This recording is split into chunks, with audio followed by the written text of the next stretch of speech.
A few items of note before we get started. All attendees have joined the webinar today in listen-only mode, so you don't have to worry about muting your microphone. That's been done for you. And I would like to inform you all that the webinar today is being recorded, and so you'll have the opportunity to rewatch the session and or share it with colleagues if you would like. And a link to the recording will be emailed to you afterwards, and that'll also include a place where you can download the slides. And finally, during the webinar today, you will be able to submit questions to our presenters using your attendee control panel. And you can do that at any time throughout the presentation. You don't need to wait till the Q&A at the end, but we'll get to as many of those as we possibly can at the Q&A session. And those questions are also being recorded, so even if we're unable to get to yours during the allotted time, we'll make sure to follow up via email afterwards and get that answered for you. So without further ado, our presenters today from Vivify Health are Jan Meyer, Director of Clinical Sales, and Jeff Haggard, VP of Customer Development. So I think Jeff is kicking us off. So welcome, Jeff. Thanks, Garrett. I really appreciate the warm intro there, and good morning or good afternoon, everyone. Thanks for joining us today. I know we're all juggling chainsaws at the moment, so you carving out time today really means a lot for us. And I want to say a special thank you to those of you on that are in the front lines doing direct patient care. This is a tough time, we know. And everything we're going to talk about today is really about focusing our efforts to try to make that easier and to help us all do more with less. So with that, I'll advance a little bit, and there may be a little bit of lag on the slide, so forgive me, but I'll speak as we go forward. So really want to talk today about some of the ways in which we're helping our customers meet their needs during the COVID pandemic, during these times, especially over the past couple of months, and what that really means for our customers and what we're doing with those programs going forward, what this means in a post-COVID world, if you will. Talking about some of the different changes in modality. We'll talk about some pieces around the regulatory implications there. And then Jan will be able to give you a real taste of what the patient and care team experience looks like in some of our programs that we're working with our ACO customers and our provider customers as well. So hope that meets everyone's expectations of what you hope to see today. I'm looking forward to the Q&A session as well. So moving on, there's really no surprise the past 2 months have changed a lot of what we're doing in terms of how we're delivering care for our patients, how we're serving them, how we're engaging with them. This has especially been true for our customers that bear risk on their patients, whether it's a full risk model or upside risk type models that we have with some of our ACO customers. Helping to understand what's happening with those communities of patients, and doing so again in a meaningful way in a time when we're seeing visits being drastically reduced, patients being afraid to come into the ambulatory context, or only doing so when they have an acute need. Being able to track those high-risk patients and stay engaged with them has really been key to a lot of the efforts that we've been doing with our customers, and has been key to the solutions we've been developing to meet those particular needs. A lot of what we'll talk about today is the acceleration of that shift outside of the four walls of traditional ambulatory or acute care into virtual care, into telehealth, and realizing, I'll be the first to admit that telehealth, telemedicine are limited terms, and there are as many different definitions for those as we have attendees, I suspect. But we'll talk about what that means and what that means with remote patient monitoring as well. We've also seen an interesting thing with especially with our home health customers and our customers that are providing direct care inside the patient homes, the rise of patients declining home visits, which is especially concerning when those patients are referred into those modalities of care or need that level of care inside the home. And so how we're meeting that is also key to what we're doing from our solution development standpoint. COVID's fast moving, and what we're learning about it every day is changing every day. So a lot of what we're doing with our content and our solutions is updated on a regular basis from our conversations with the CDC, from our conversations with key customers in terms of what they're doing and hearing from folks on the front line, as well as from other regulatory bodies. I don't want to skip the piece of this that has to do with the protection of those delivering that care. So as many patients as we're monitoring today around symptomatic surveillance and COVID engagement programs, we're monitoring employees, healthcare providers, folks that are delivering that care, so that the organizations that are delivering that care can understand how their workforce is meeting it if they have emerging issues within that workforce as well. So that's really been key to a lot of what we're doing in terms of delivering that care across that continuum of patients and caregivers. When we think about our solutions that we bring to our customers around this particular pandemic and others for that matter, we really think of three key elements of what we're delivering. The first is the ability to identify those patients that need higher modalities of care, that need direct intervention, for instance, and the ability to scale that wildly and widely. So really, first and foremost, we set out to deliver pathways, deliver those daily check-ins for our customers, for our patients, that allow them to understand if a patient is emerging into a risk category, and then to be able to mitigate through direct intervention, video visit, two-way chat messages, meeting the patient where they're most comfortable, and including automated education, of course, to be able to deliver the care to that patient. And then, of course, being able to monitor those patients that have either identified through a positive diagnosis or identified into a higher risk category of contracting the virus, and monitor those patients on an ongoing basis, learning something from them every day, identifying and being able to understand if there's an emerging risk within a particular patient or a group of patients. So I'll talk a little bit more now in detail about what we're delivering to our customers and how we're delivering it. But as I do so, I also want to talk about what this means going forward. So as I'm talking about these things, I'm not going to just talk about COVID. I'm going to talk about what this means for both for possible resurgence of the virus later in the year or the future time, as well as what this means for managing these patients that were already high risk. They were already complexly comorbid or chronically ill patients that were at risk to begin with. So what this change in modality means and what we're hearing from both the patients and the provider teams. We talk a lot about flattening the curve.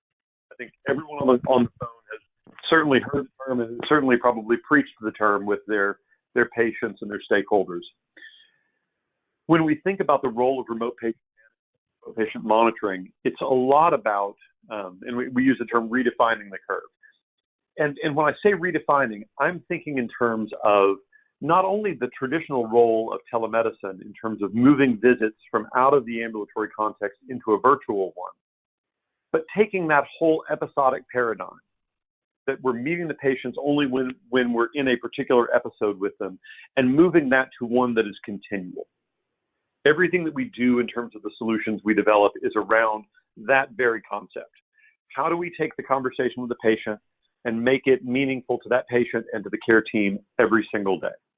How do I present up to the care team those patients with whom they need to intervene on a day-by-day or hour-by-hour basis? How do I get something from that patient every day? How do I give something back to that patient every day that makes them want to keep doing it? Compliance is paramount for us in this. If the patient gets bored on day 3 and simply stops doing it, it's of no benefit to anyone. So everything that we're doing is really around keeping things fresh, meaningful to that patient. That means updated content. That means the patient being able to quickly reach out to the care team if they have a question, feeling better connected and sensing that value. So that's really what we're all about when we're applying remote patient management to this particular challenge within these times of the pandemic, but also going forward with those patients. What I love hearing in our programs today is when we get the patient feedback, and we've been doing this really on a daily basis for the past several weeks with a number of our programs, and we hear from the patients, I wasn't really into this. COVID scared me, and so I decided I would do this monitoring program, and now I realize, hey, this is cool, so I'm going to keep talking with my care team about my diabetes, my hypertension, or I'm going to keep doing this with my care team around my COPD, or I know I have a knee replacement coming up, and I've got this pre and post surgical pathway that I'm going to do with my care team, and I'm not fearful of that now because I know it's easy. I've already done that. So I had a clinician friend of mine use the gateway drug joke the other day about this, and maybe that's not appropriate, but it is really a behavior shift that we're seeing, both in terms of the patients and in terms of the adoption by the care teams. We're going to keep focused on this.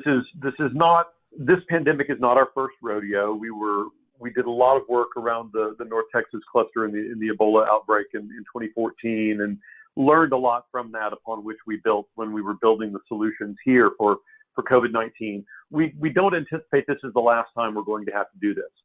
So we see RPM having a really great role in disaster, pandemic, whether it be natural disaster or viral outbreak. And we're going to continue to accelerate our development on that basis, and because we know our customers are going to have that need. But at the same time, letting that inform what continual care looks like with those patients. Again, our goal is that virtual care in this way, that remote patient monitoring and remote care management becomes standard of care, both from the care team standpoint, the clinical care team standpoint, and something that patients know to expect. That patients begin to understand that a continual conversation with their care team has value for them, as opposed to just, I'm now hurting acutely in this area, I need to go for a visit. Turning for a moment to the operational aspect of this, and I think this is a place where we have frankly learned a lot in the past couple of months. When we think about sort of releasing product and learning iteratively from our customers, from our constituents, from our care teams and our patients, what is working and what is not, that has been a minute by minute, hour by hour process for us, and our development teams are staying in there and continuing to do so, certainly, and doing amazing work. So first and foremost, we heard from our customers, we need to be able to implement fast. We need to be able to take a customer that's not currently using Vivify pathways and bring them live quickly to meet that need. This is an acute situation. So the first thing we did is we took what was our normal implementation methodology and condensed that to a 5-day rapid rollout. So today we're from kickoff to the first patient live, we're taking new patients live on our COVID pathways in 5 days. That's a lot of training. That's a lot of transformation that happens in that time period. And there's some granular things that we're doing clinically with those teams and with their workflows to support that, certainly. But the second thing we heard is from our customers is we need to be able to scale the screening of these patients widely. We need to be able to take 100,000 patients and determine whom within that population really needs to be on a higher monitoring level, learning very, very quickly from that population. And we need to do it without breaking the bank. So the next thing we did is we said, okay, we're going to release a screening pathway based on our Pathways Go, bring your own device application, iOS and Android native application. And we're going to make that available to our customers at zero cost. So once they've implemented, they're not paying anything on a per patient per month or a per license per month basis to screen those large populations of patients. And then when those patients are completing their pathway, we built rules logic in that allows those patients to self-identify into higher risk categories.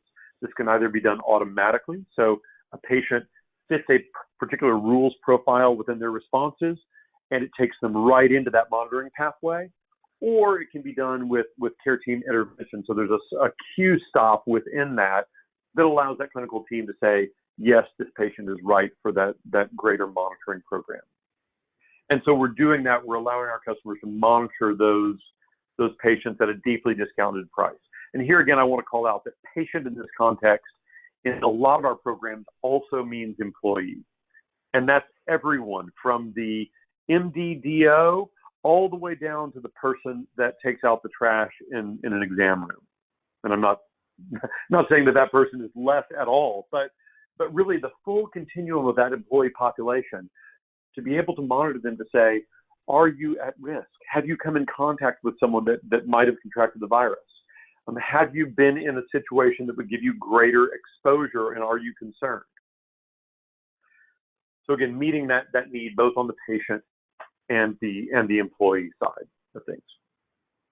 Our Pathways Go application is the backbone for this response, and you'll hear me talk about this a lot.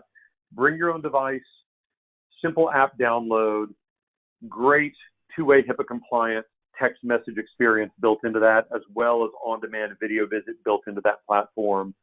We think of the 5 elements that you see on your screen right now as really key to how our customers utilize our Pathways Go application, and not any different in the COVID response here. So, and the screens you see are of course around chronic disease management, but really the first and foremost is get the patient in, build that relationship with them, make it easy. Simple text message inviting them to the program, simple app download that takes them right in. Pushing education to that patient on a daily basis, giving them rich resource libraries that allow them to access other resources within the organization, like more information about COVID, or to be able to quickly link out to the patient portal. And I'll talk a little bit more about patient portals in just a moment. But again, to be able to engage with that patient in a way that makes that patient say, this is better than how things were before, which keeps them coming back. Integrated biometric devices, of course, are key to that ecosystem as well. So the ability for the patient to do a simple pairing of a Bluetooth device within the front end of the app without having to go into anything complicated or technical. And then, of course, at any time, that patient being able to request a video call with their care team. All of these pieces directly in response to what we're hearing from our patients, what we're hearing from our care team about really what they want to see in that overall experience. I said I'd say something more about portals, and I'll sort of wrap the chatbot thing into this as well as I talk. So we actually get this question a lot, and we have a number of customers that are deeply invested in their patient portal. I will tell you, I'm a portal geek. I use my patient portal every week. My kids are on it. I see lab results. I pay my bills. I do all that. I'm not going to do a brand call out, but I use one that rhymes with dry heart. And it's great. It is not the right tool for what we're trying to do with our patients here. And I'm saying that as I have a strong opinion in this, as you could possibly tell, but really it's about how are we actually two-way engaging with our patients in pushing information to them, getting information from them, delivering rich education content, bringing in biometrics that allow us to do threshold type alerting to the care team or trend alerting to the care team that allows them to really manage by exception and take action on those patients that have an acute need. And to build that behavior, build that ritual, if you will, with the patient that allows them then to seamlessly move into a disease management program with the same kind of behaviors and the same kinds of expectations. And in what we do in that we do reinforce patient participation in the patient portal, certainly, because there are things that it does that are outside of what we do in remote care management, remote patient monitoring. So the two are not mutually exclusive in how we see them. But again, RPM really driving toward that high level of patient compliance and ongoing conversation with them. Pardon me. So with that, I'm going to get somewhat out of the way, if you will, and I'm going to turn things over to Jan to let her take you through really what our patient experience looks like, talking about those workflows from what we're seeing in that patient experience into the clinical experience for the monitoring care teams and providers. We'll talk a little bit more about access to this data at point of care. So what we're doing from an integration standpoint with all of our customers. I know one of the key things around successful ACOs has been the ability to take telehealth information, RPM information, and be able to feed it so that those providers, whether they're seeing that patient at the ambulatory or acute point of care, understand what's been happening and what's going on. So we continue to reinforce that in all of our programs. So Jen, I'll pause and hand things over to you. Go right ahead. Thanks, Jeff. Well, before I get into the demo, I wanted to share with you the latest COVID-19 stats according to Johns Hopkins. And globally, there has been over 3.2 million confirmed cases with 228,000 deaths. And unfortunately, the US leads in both of these categories with over 1 million confirmed cases and 61,000 deaths. In fact, yesterday we had our worst day of 10,000 deaths since April the 11th. And currently there are over 10 states with greater than 25,000 positive COVID patients. So recently I spoke with a large payer in the Northeast, and he stated that over 30% of all of the PCP offices have closed their practices now. And you know, as people are endorsing social distancing, which is a great thing, they're also avoiding visiting their provider for any non-urgent care issues or procedures. And 2 new surveys that just recently came out indicated that Americans are putting off treatment of their chronic care conditions requiring care. So while there's no question on the urgency to flatten the curve, there really is an immediate need to sharpen or redefine the curve by the healthcare systems and providers, and to adopt remote care monitoring and telehealth now even more than ever. As our CMS administrator, Seema Verma, stated yesterday, and I quote, "I think the genie's out of the bottle on this one. I think it's fair to say that the advent of telehealth has been just completely accelerated, that it's taken this crisis to push us to a new frontier, and there's absolutely no going back." So how can Vivify help your ACOs and providers manage this pandemic and beyond? Well, with our COVID-19 screening and clinical monitoring program, it helps keep those positive COVID-19 patients out of the doctor's offices and the emergency room, but still allows the provider to monitor them. And you know, there's a lot of screening tools on the market, but most just screen. And if they have a positive test, then they direct them to see their provider. Well, we really can't be bringing these positive COVID patients into our doctor's offices now. So we need to utilize a solution where the providers can still monitor these patients utilizing social distancing. And you know, our solution, like you heard Jeff say, can auto triage your patients and employees from that screening phase into that clinical monitoring phase that of the patients or employees that have a positive COVID test. So this really helps the providers and the nurses to monitor these patients and continue virtually seeing these patients, all while maintaining the social distancing.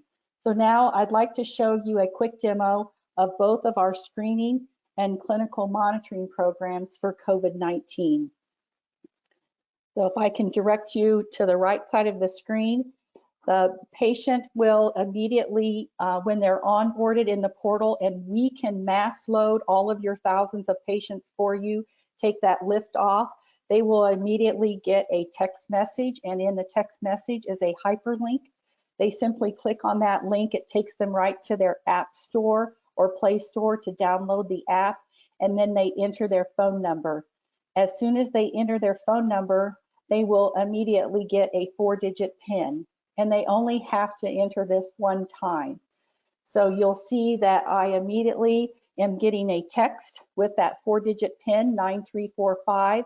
This is our 2-factor authentication, which allows the ACOs and the providers knowing that they have the right patient. Once that's been confirmed, then they are welcome to the program. The consent form comes, they hit I agree, and then they are registered in the program and they're ready to begin their screening. So we can screen the patient once or twice a day, depending on the ACO's process.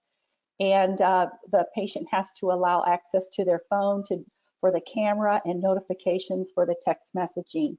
So you can see the screening coach card there. Also note that the welcome message is personalized to the patient's first name. And I'm going to go ahead and begin my session for screening. A lot of our current customers for their healthcare worker staff. They're screening that their staff at the beginning of the shift and at the end of the shift to make sure they haven't become symptomatic. So in the screening, there's one-time pushes of education, and then we start asking symptom questions. I believe the CDC has had 6 updates. Every time the CDC updates their guidelines, we update ours. And it also, in the screening, it allows it allows us to capture the patient's temperature as well. And they will just manually enter their temperature.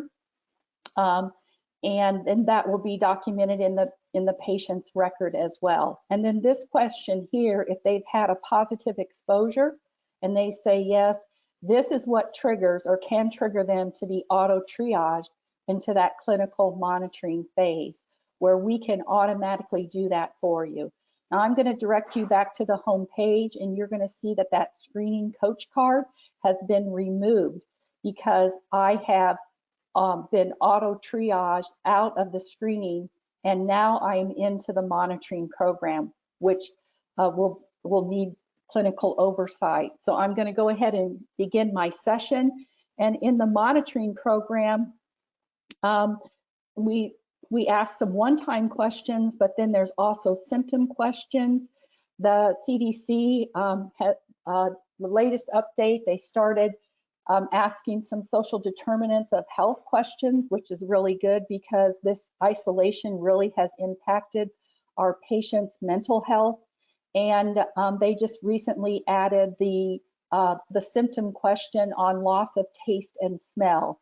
So obviously we have that in our clinical monitoring program as well. And then we also ask what devices the patient has. And whatever devices they select, then we obtain those vital signs for that patient. And once they submit those vital signs, the monitoring nurse on the other end receives those vital signs almost real time. And so they're able to intervene with the provider much quicker to help that patient out from decompensating. And, you know, it takes about 2 minutes for the patients to do their monitoring.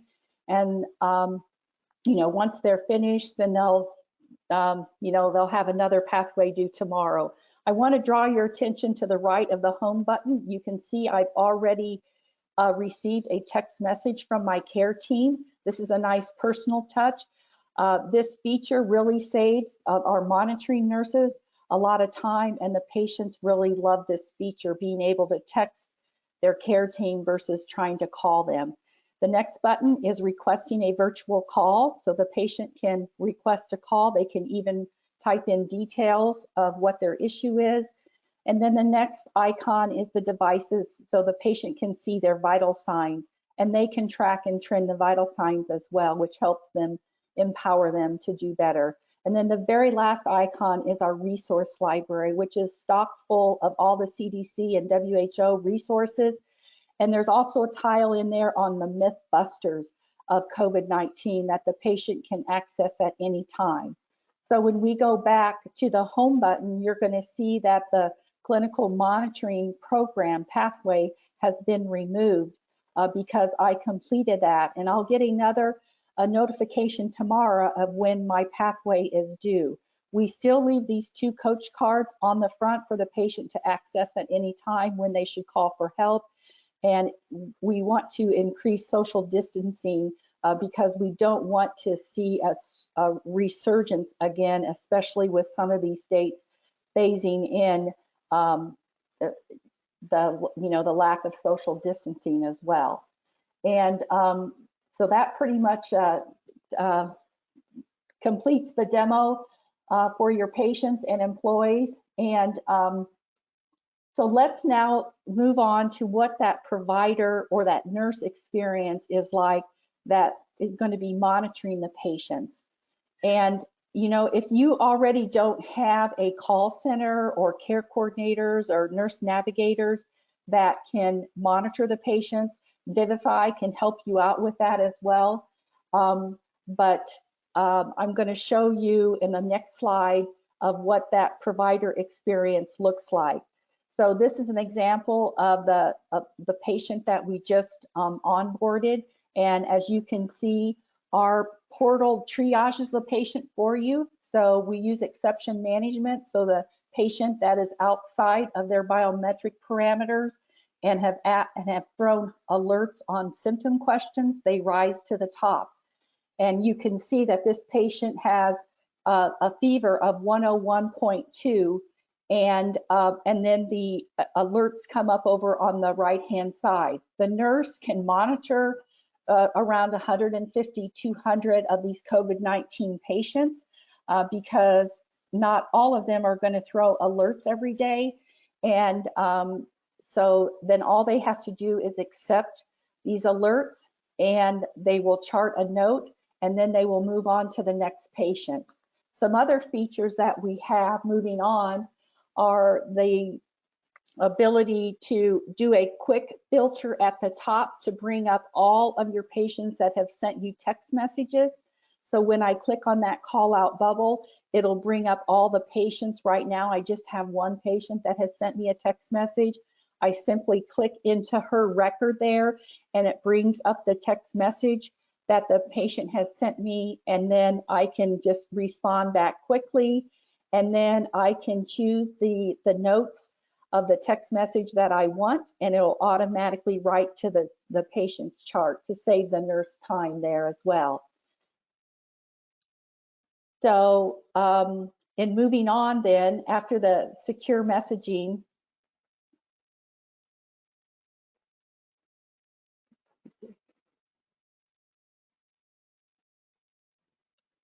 this would be an example of a patient that might have been on in the monitoring COVID for over 2 weeks, or fast forward, past COVID, if you want to transition those COVID patients to their chronic condition, whether it's heart failure, COPD, diabetes, hypertension, then you're able to continually monitor them, do the virtual calls with them, keep them out of the emergency room, and decrease readmissions to the hospital. But the nurse monitoring the patient, they can easily track and trend and really give a lot of supportive care for these patients, and keep them out of the emergency room. So that completes my phase. So I'll hand it back to Jeff to discuss all the new reimbursement opportunities for our providers and ACOs. Thanks, Jan. So for again, everyone on the call, appreciate you staying with us. Want to talk a little bit about reimbursement, and when I say reimbursement, I'm generally talking about fee-for-service reimbursement and what's available and kind of some of the changes we've seen to date. I think you all probably know. I think you'd have to have been hiding under a rock to not have heard that there have been a number of waivers released from CMS around reimbursement for specific telehealth services around the COVID pandemic. While many of these have been discussed as temporary waivers, in fact, a great number of them have been discussed as temporary waivers, I think from what Jan said earlier, we've heard HHS and specifically Secretary Verma speak specifically around the fact that this has accelerated something that was already in motion, that there's no going back. That's a direct quote. And so I think we're hopeful, and when we're talking to our customers, we're hearing a great amount of hope that this represents a strong, both in terms of Medicare patients, but also in terms of those patients being managed under commercial provider arrangements or agreements, that moves them into acceptance of this as really a new modality of care. So a number of funds. We'll talk a little bit about some of the funds that have been put out there, but as well as some of the temporary waivers, some of the current CMS programs, fee-for-service programs. I've got a slide in just a moment that speaks to some of the specific CPT codes. This, of course, will be available to you after the call. And then we're seeing grant dollars start to flow in strongly. If you're tracking the work that the FCC has been doing, I think we're at little bit north of 13 million grant dollars released thus far. There were another 4 million announced this morning around specific grants to meet distance care and those particular programs. So great that we're seeing those start to flow in. We have a number of customers that are accelerating their programs on the backs of those. I know some of you on the call represent organizations that have seen some of those as well. And for you, congratulations. I know that the grant writing process is not always a super easy one, and everyone's having to do it with their proverbial tail on fire. So really appreciate that work. A few figures on really some of the numbers that have been released and some of the numbers that have been announced in specific areas. Medicare telehealth, right? So telehealth visits, reimbursable telehealth visits as the site of care have not been reimbursable prior to this in most cases. So we're really loving that we're starting to see those virtual visits moving forward, and hopefully that stays and is not simply a temporary piece. Now, I speak of telehealth and telemedicine and RPM as separate things, and that's purposeful. Way back in the late days of 2018, that was a distinction that CMS first made, essentially saying that remote patient monitoring was going to be treated separately as a payable benefit as outside of telemedicine or telehealth visits. So again, some of the pieces that we're seeing in existing reimbursement do apply to these patients being managed for COVID.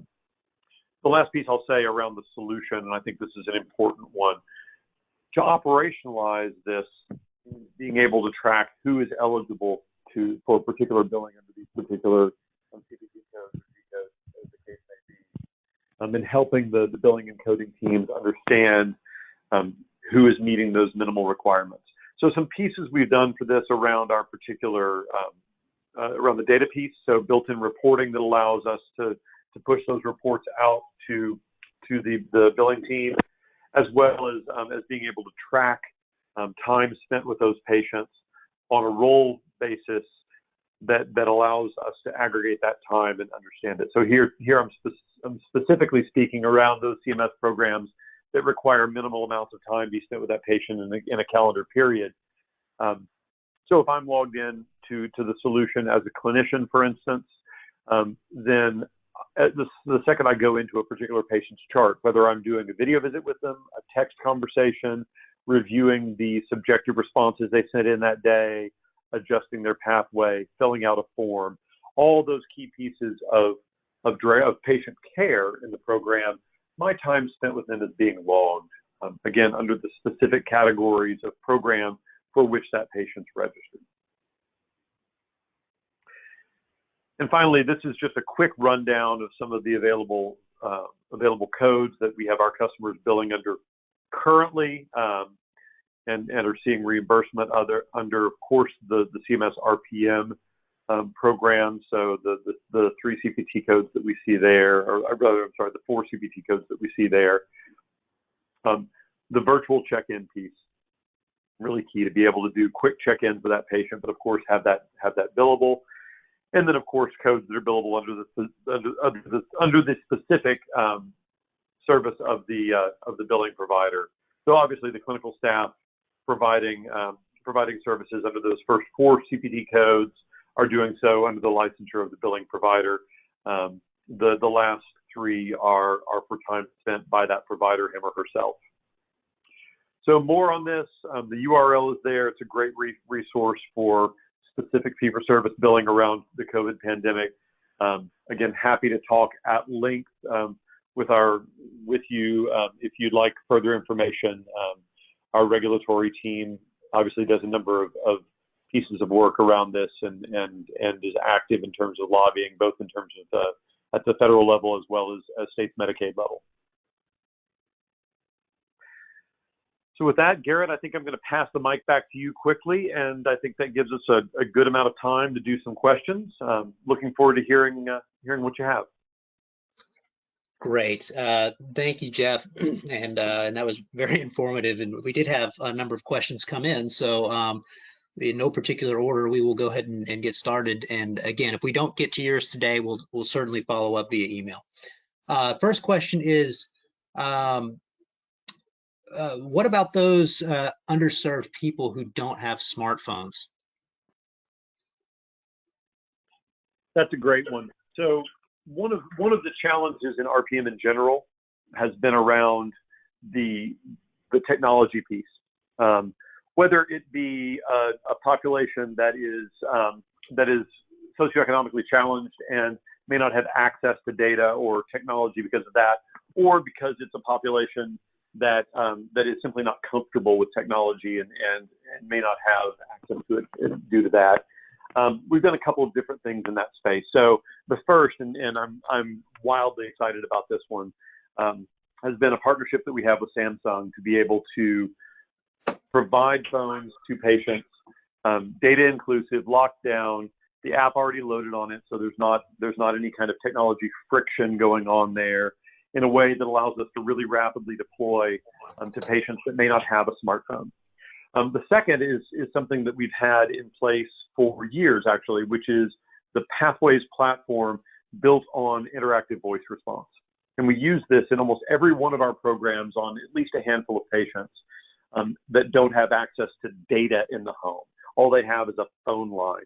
It allows us to give them that kind of Pathways experience in an automated daily phone call where they can respond subjectively, but also enter objective biometrics via touch tone. So really geared toward making sure that we're not marginalizing patients just because they don't have particular access to technology. Jan, is there anything you'd want to add to that? Nope, I think you captured it all, Jeff. Okay, great. Next question is, let's see, what are the other ways that your customers are using RPM in an ACO population to manage at-risk lives? Yeah, Jen, you want to take that one first, and I'll piggyback?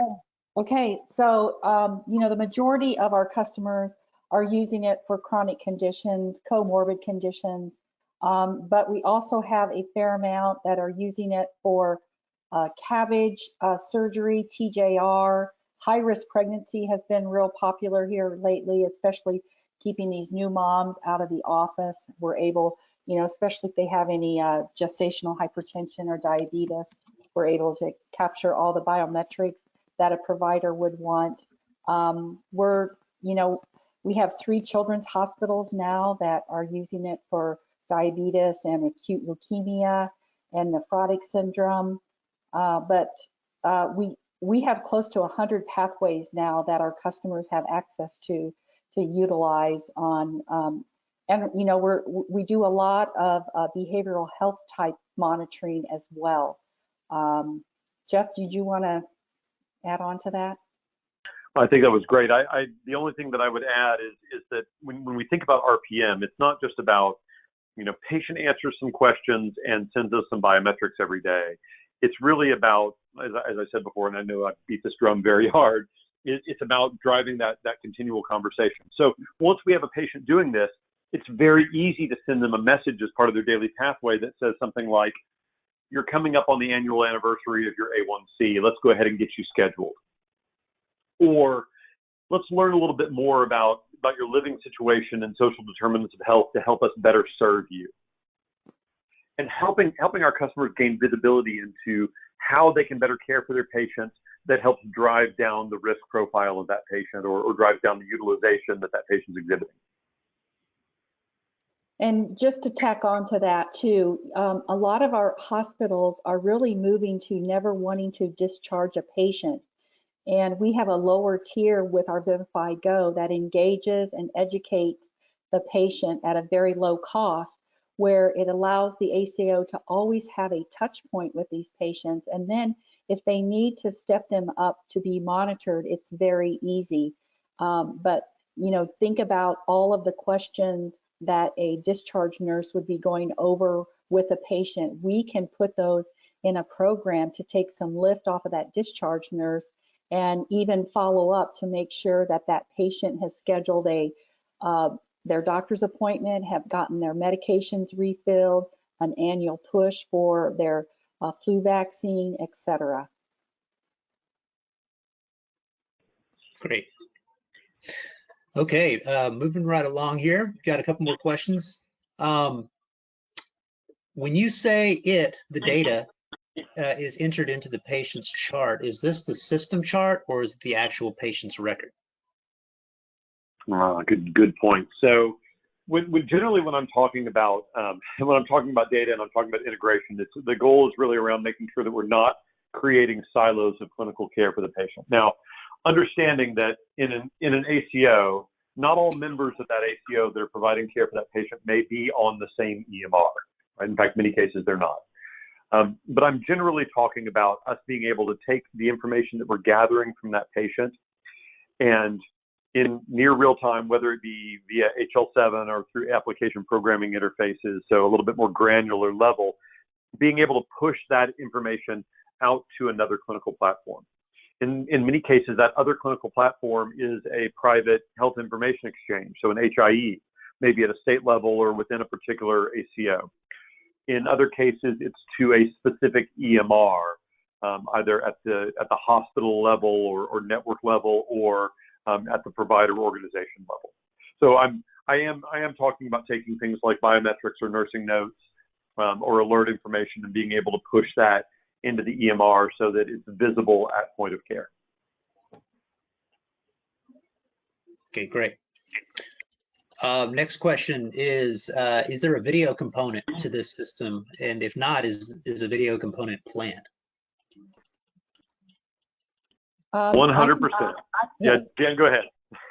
Yeah, so in your portal, it will come with over 1,000 videos on the conditions of your patient, behavioral health videos, and medication videos that your care team can access at any time. We like to build a lot of the condition videos within our content.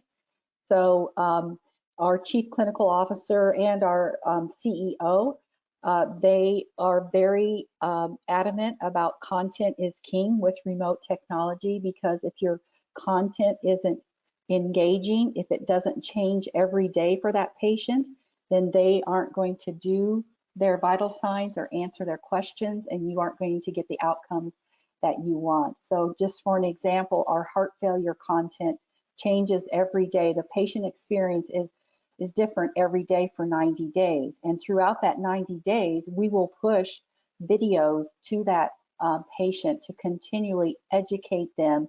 And then the nurse has the flexibility, if the patient is anxious, that they can push some behavioral health videos to that patient as well. And to piggyback on that, just in case that question also had a component around whether or not video visits were available within the platform, yes, built-in, fully integrated video experience for the patient and the care team. The patient requests, you saw in the Go app when Jan was demoing it, that the patient requested a phone call, that if video is enabled for that particular program, the patient could request a video visit there. The care team gets that notification, initiates the video visit from directly within the portal. They could bring another care team member, an adult son or daughter, anyone else into that video call with the patient, and then initiate that video call with the patient. So that's really been key to the success in a number of our programs, is the ability to really have that face-to-face interaction with the patient at a distance. Cool. All right, moving right along. We had a couple questions come in that were asking about whether we would be sending out the slides and also for your contact information. And for those of you listening, yes, we will be sending a link out afterwards that will have a link to the recording and also a place where you can download the slides. And Jan and Jeff's contact information will be listed on the last slide. We have time for just a couple more quick questions and then we'll wrap up. The next question is, have you looked into any ways to use your technology for contraceptive counseling? Cool. I don't know that we're actually doing contraceptive counseling in any of our specific programs today, but that question plays into really our vision for Vivify Pathways, which is you dream it, you can do it. So we support, I think we're north of 100 different clinical use cases and combination use cases today. Everything from what you'd kind of really expect: CHF, COPD, hypertension, diabetes, sepsis, et cetera, all the way down to cases that are a little bit more edge. So, pediatric solid organ transplant discharge programs that we do, high-risk pregnancy, both counseling and monitoring programs that we do. So yes, if you have a population that you're engaging with and you want to send them information on contraceptive counseling, absolutely. You want to talk to them about smoking cessation, absolutely. So really the ability to deliver a platform for our customers that allows them to really to meet the needs from an engagement standpoint and a monitoring standpoint across any number of different use cases. So yeah, thank you. Great question. And just to tag on to that, we have a very robust clinical content team, and any program that we don't have that our customers want, our clinicians work with their clinicians to develop a proprietary contraceptive program for them. And so any resources that they're currently using for their contraceptive patients, we can upload those and digitize everything and take that lift off of their staff. And we have the ability to send out medication reminders. So for those contraceptive patients that are on birth control pills, to send them a reminder to take their birth control pill. But we also can send out clinic visit reminders as well, and additional blood sugar or blood pressure checks as well. Very good, very good. Well, we have a good problem on our hands. We've got too many questions for the time that we have available. So if you had a question that you submitted and that it wasn't answered, we will get back to you. Either Jan or Jeff will get back to you regarding that. So in fact, if you have a question here that you want to submit and have not done so yet, go ahead and do that in the last couple minutes here, and we'll get back to you on that as well. So at this time, I want to thank Jan and Jeff for the presentation. It was very informative. And as we conclude here, I wanted to encourage you all to visit the Vivify Health exhibit booth at ACOexhibithall.com. And that way you can learn a little bit more about them and connect with their team. And the reference library at ACOexhibithall.com is where you will be able to find also the recording of today's session, and the slides will be available for download. And I believe, Jeff, are you able to advance the slide to? I absolutely can. All right, and this will show you a picture of what that booth looks like. There we go, ACOexhibithall.com, and you'll see them on there, and you can watch a little explainer video and get in contact with their team there. And there's, of course, a link at the top when you download the slides. And then lastly, if you have any specific questions for either Jeff or Jan or the Vivify team, their contact information is available here on the last slide. And so feel free to make a note of that and to contact them directly. I think we've got that slide coming up here. There we go. And they will be happy to follow up with you for further discussion. And we'll leave this up here for a moment as we're closing out. So I thank you all for attending. I hope you found today's presentation very informative and helpful. And I hope you have a great rest of your day and stay safe. Thanks, Garrett.